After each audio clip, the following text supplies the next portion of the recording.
vamos que vamos.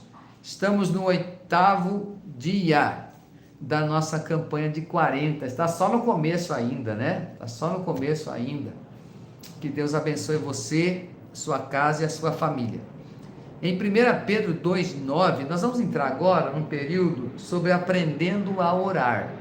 E hoje nós vamos falar sobre sacerdócio real.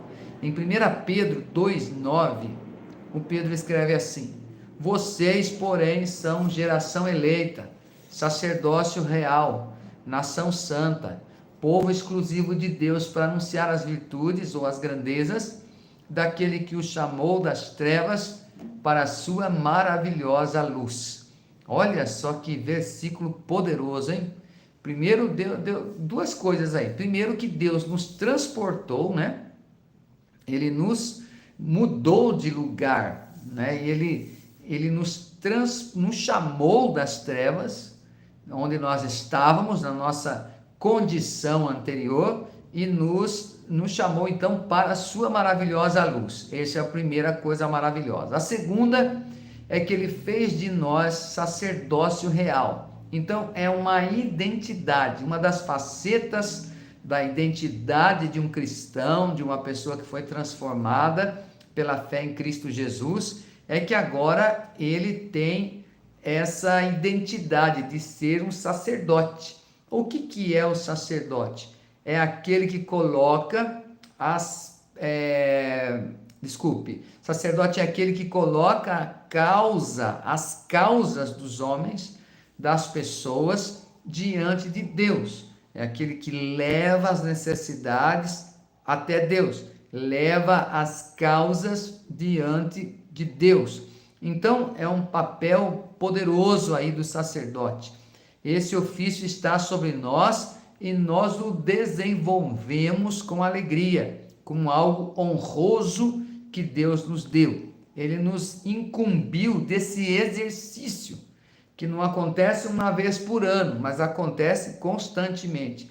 E Jesus é o nosso exemplo, ele é o sumo sacerdote, o sacerdote por excelência, o qual intercede por nós diante do Pai. E nós aprendemos a orar com Jesus, a clamar com Jesus diante do Senhor por aqueles que precisam de salvação. Então, oração é semeadura. Não vamos esquecer de jeito nenhum que ele nos chamou das trevas para a luz, e isto causa dentro de nossos corações uma gratidão muito grande, e nós temos essa missão, então, esse ofício sacerdotal. E nós seguimos o exemplo de Jesus. A Bíblia diz que Jesus, lá em Lucas 11:1, a Bíblia diz assim: certo dia Jesus estava orando em determinado lugar. Tendo terminado, um dos seus discípulos lhe disse: Senhor, ensina-nos a orar como João ensinou aos discípulos dele. Interessantíssimo. João Batista, ele era um profeta, um instrumento de Deus. Ele ensinou seus discípulos a orar. Agora, os discípulos de Jesus falaram para Jesus: ensina-nos, Senhor, também a orar como João ensinou seus discípulos. Então, Jesus é o mestre por excelência.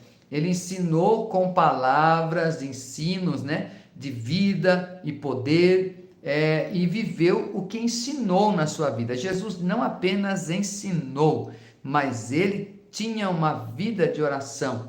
Eles ficaram tão impressionados com a vida de oração que Jesus exercia ou vivia, que eles disseram: ensina-nos também a orar. Eles queriam orar como Jesus. Então, a vida de oração de Cristo não era só para dar um exemplo, mas foi algo fundamental para a sua missão aqui na terra, o seu exercício ministerial. Então, nós aprendemos com a caminhada de oração de Jesus, primeiro, que Jesus orava para estar em comunhão com o Pai.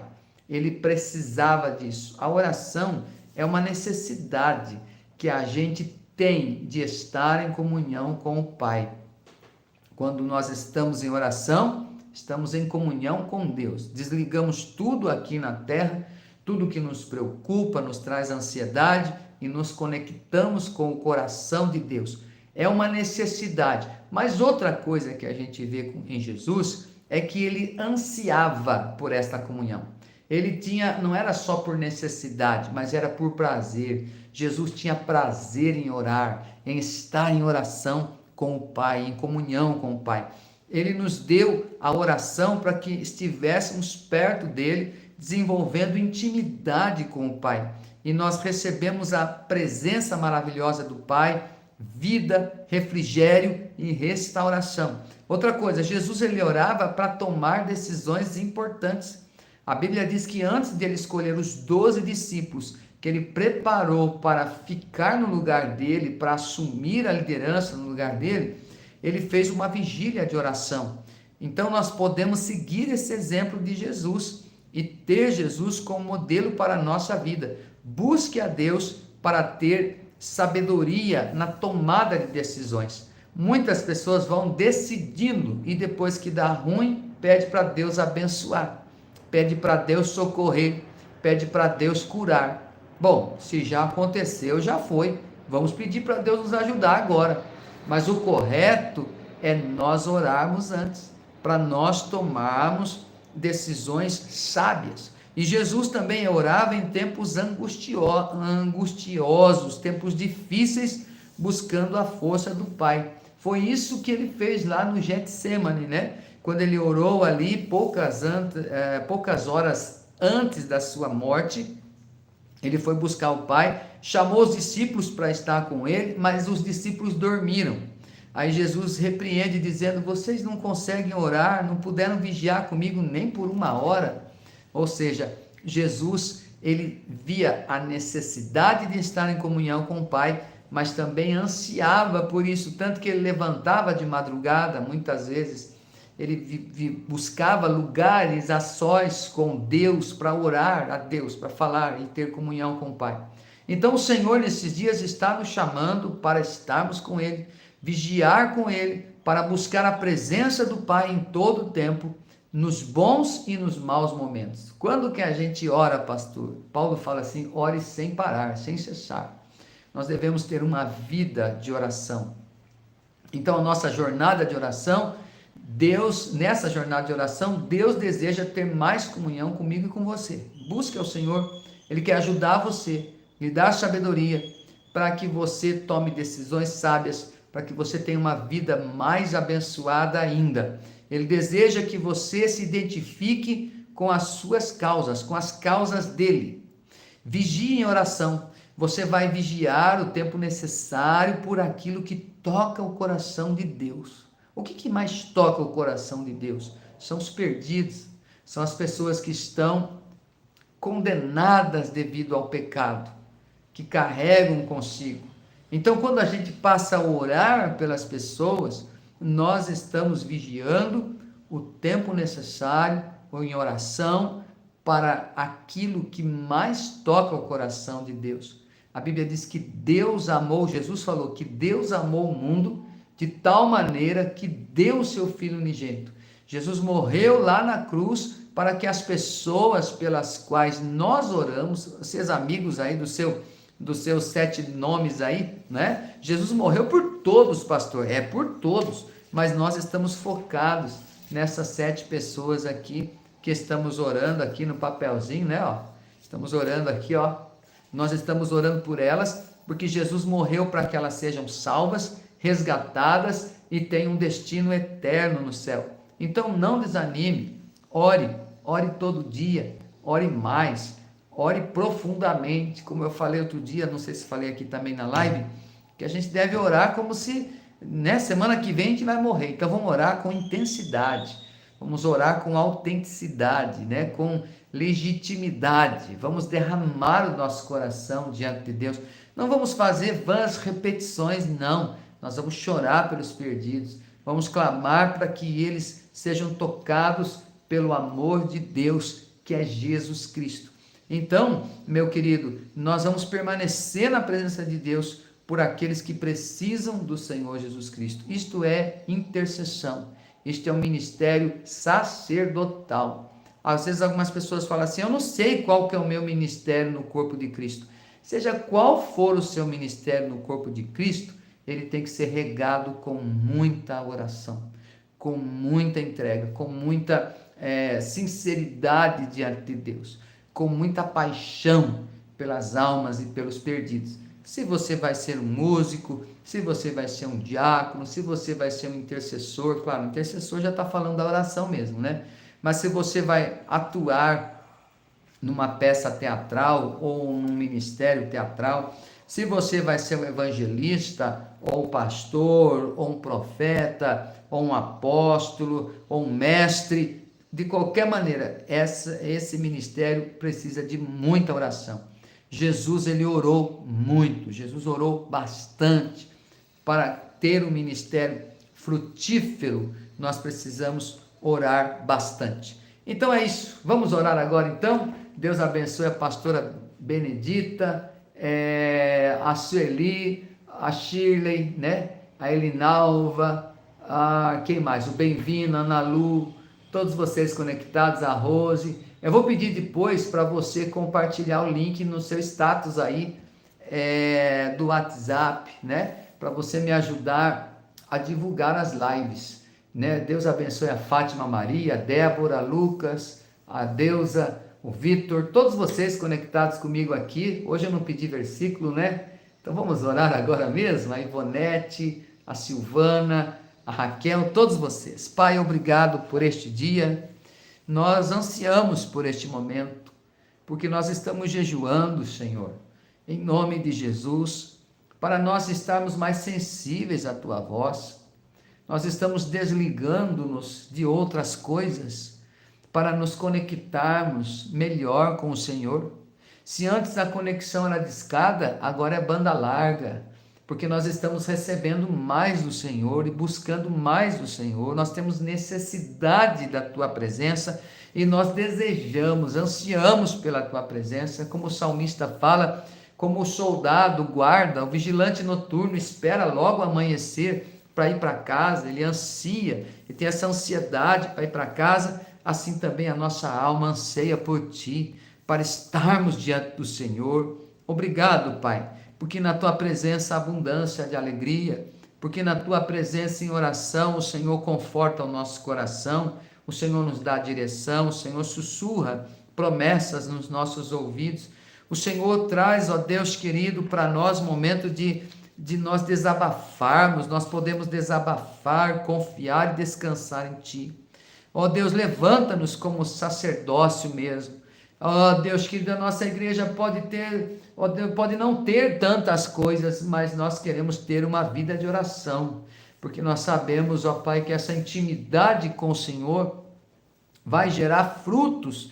Nós vamos passar a dar frutos porque estamos recebendo da seiva que o Senhor derrama, que o Senhor traz sobre a nossa vida, que o Senhor transporta para a nossa vida por meio da oração e da Tua palavra. E hoje eu oro, ó Deus, com todos. Ó Deus, dá sabedoria para nós tomarmos decisões com relação a um novo emprego, decisões com relação à profissão, ó Deus, direção e sabedoria com relação a nossos filhos, esse desafio tão grande. Nós precisamos do Senhor. Ó Deus, eu preciso de Ti, Senhor, e eu anseio por Ti para pastorear o rebanho, para cuidar das pessoas, para tratar a todos com igualdade. Ó Deus querido, para ser justo com todos, ó Pai, para ser, ó Deus querido, alguém, ó Deus, que é exemplo no procedimento, nas palavras, ó Deus querido, no testemunho. Capacita-me mais e mais, Senhor. Dá a mim, Senhor, e a todos nós um coração humilde, porém cheio de fé, Senhor, de confiança de que faremos coisas maravilhosas, porque somos Teus filhos. E o Senhor também nos deu essa identidade, uma dessas facetas da identidade nova em Cristo é de sermos sacerdotes. Então, Pai, ensina-nos a orar, ensina-nos, ó Deus, a nos portarmos diante da sociedade, a nossa vida pública seja, Senhor, policiada pelo Senhor, mas também a nossa vida no quarto de oração, dentro de casa, com a nossa família, em todo o tempo, Pai. Eu peço que os Teus olhos estejam sobre nós. E, Pai, eu oro pelos meus amigos, como Jó que orou pelos seus amigos. O Senhor o abençoou tanto quando ele fez isso, que tudo aquilo que ele tinha perdido, o Senhor deu em dobro para ele, Pai. E eu oro, Senhor, não apenas para o Senhor me abençoar, mas para o Senhor abençoar essas pessoas que estão aqui, ó Deus, nos meus 7 nomes, sete pessoas, ó Pai querido. Eu não cito o nome delas aqui agora, Senhor, porque estou na live, mas o Senhor conhece, eu já tenho falado delas diante de Ti. E Pai, alcance cada coração, quebranta, Senhor, toda dureza. Ó Deus, quebra todo orgulho. Ó Deus, que elas percebam que precisam de Ti. Porque o Senhor, ó Deus, a gente só vai precisar de um Salvador se a gente perceber que está perdido. Ó Deus querido, quem já está, ó Deus que já foi achado, não precisa ser encontrado outra vez. Ele já sabe onde está, ele já foi encontrado. Mas que essas pessoas percebam, Pai, que precisam, Senhor, ser encontradas. Ó Deus, se as pessoas percebam, ó Deus, que estão perdidas sem o Senhor, ó Pai, dá a elas um coração humilde, Espírito Santo de Deus. Também aqueles que estão numa crise, Senhor, ó Deus, que numa crise de ansiedade, pessoas, ó Deus, que estão, ó Deus, perdidas nos vícios, pessoas, ó Deus, que estão muito chateadas, em depressão, ó Deus, que pessoas que estão pedindo para si a morte, muitas vezes. Eu não sei, Senhor, mas às vezes esta tem sido o grito da alma dessas pessoas. Então alcance-as, ó Pai, faz de nós sacerdotes teus em oração, mas também luz para aqueles que estão em trevas, amor para aqueles que estão vivendo um período de ódio. Faz de nós, ó Pai querido, pacificadores, para declarar a todos a paz esteja no seu coração. E de fato, quando nós liberarmos esta palavra, eles recebam a tua paz. Faz de nós instrumentos teus e alcança, Pai. Não importa a igreja que eles vão, Senhor, importa sim, Senhor, que creiam em Ti, que estejam entregues nas Tuas mãos, ó Pai. Alcança com milagres, curando a vida conjugal, curando as doenças. O Senhor pode falar de diversas formas, ó Deus, ao coração deles. E nós os apresentamos diante de Ti neste dia, nesta manhã ou nesta tarde de quarta-feira, Senhor. Abençoa cada família que está comigo nesse projeto, lançando sementes. A Tua palavra diz que aquele que leva a semente, mesmo chorando, voltará sem dúvida, trazendo consigo uma grande colheita. Que assim seja, nós profetizamos salvação, quebra de cadeias e grilhões, de mentiras, de cegueira espiritual, de vergonha, de fraqueza mental, ó Deus, de dificuldades emocionais. Declaramos a Tua palavra viva e eficaz, curativa, restauradora, sobre cada coração desses nossos amigos, em nome de Jesus, para a glória do Pai, do Filho e do Espírito Santo. Receba aí.